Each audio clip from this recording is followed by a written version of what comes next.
YCP హయాంలో టీడీటీని స్వార్థ ప్రయోజనాల కోసం వాడుకున్నారని మంత్రి నాదెండ్ల మనోహర్ ఆగ్రహం వ్యక్తం చేశారు. సంబంధం లేని వ్యక్తులను టీటీడీ పాలక మండలిలో నియమించి తిరుమల పవిత్రతను దెబ్బతీశారని విమర్శించారు. టికెట్లను అమ్ముకోవడంలో చూపిన శ్రద్ధ ప్రసాదం నాణ్యతపై పెట్టలేదన్నారు. పవన్ కళ్యాణ్ చేపట్టిన ప్రాయశ్చిత్త దీక్షకు సంఘీభావంగా గుంటూరు జిల్లా తెనాలి వైకుంఠపురం వెంకటేశ్వర స్వామి ఆలయంలో మనోహర్ మహాయాగం నిర్వహించారు. ఏమాత్రం స్వార్థం లేకుండా పాలించాల్సిన పాలకులు స్వార్థాల కోసం ఆలయాల్ని ఉపయోగించుకోవడం, ఊహించని విధంగా సంబంధం లేని వ్యక్తుల్ని నియమించి హిందూ ధర్మానికే నష్టం జరిగే విధంగా ఆ ఆలయాల పవిత్రతని దెబ్బతీసే విధంగా వ్యవహరించారు.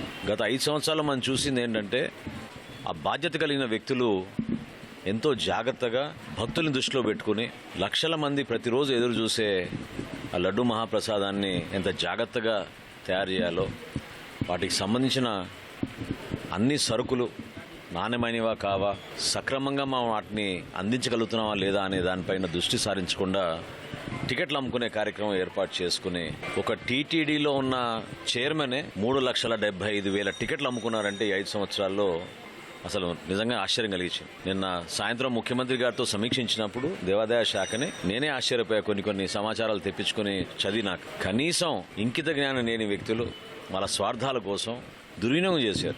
నిన్న తీసుకున్న నిర్ణయాల్లో 100% రాబోయే రోజుల్లో ట్రస్ట్ బోర్డులో కానివ్వండి, అధికారులు మేము అపాయింట్ చేసినప్పుడు కానివ్వండి, ప్రతి ఒక్కరు కూడా ఒక భక్తి శ్రద్ధతోటి ఆ ఆలయ అభివృద్ధి కోసం నిజాయితీగా పనిచేసే వ్యక్తులను ఎంపిక చేయాలనే ఆలోచన నిన్న మాట్లాడుకున్న తర్వాత గౌరవ ముఖ్యమంత్రి గారు, ఉప ముఖ్యమంత్రి గారు దాన్ని ఆమోదించారు. ఒక మంచి ఆలోచనతోటి రాబోయే రోజుల్లో ఈ ప్రక్షాళన జరగాలి. ఈ సంప్రోక్షణ ఏదో జరిగిందో ఈ రోజున గతంలో చేసిన పొరపాట్లని ఒకేసారి కడిగేసి ముందుకెళ్దామనే ఆలోచనతోటి ఈ కార్యక్రమం చేసినాం.